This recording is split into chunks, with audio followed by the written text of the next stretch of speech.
बोलने से पहले एक बार सोचिए, एक इंसान एक ही वक्त में न जाने किस किस महाज पर लड़ रहा होता है।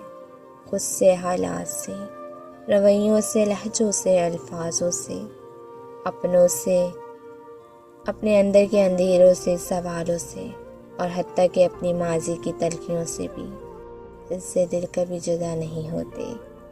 यूँ हम हर किसी पर फिदा नहीं होते। प्यार से बड़ा रिश्ता है दोस्ती, क्योंकि दोस्त कभी बेवफा नहीं होते। किसी किसी को तो अपना आप नहीं मिला करता, क्योंकि उनके अंदर एहसास नहीं होता। जब एहसास नहीं होगा तो खुद को मिलने की आरज़ू भी नहीं होगी।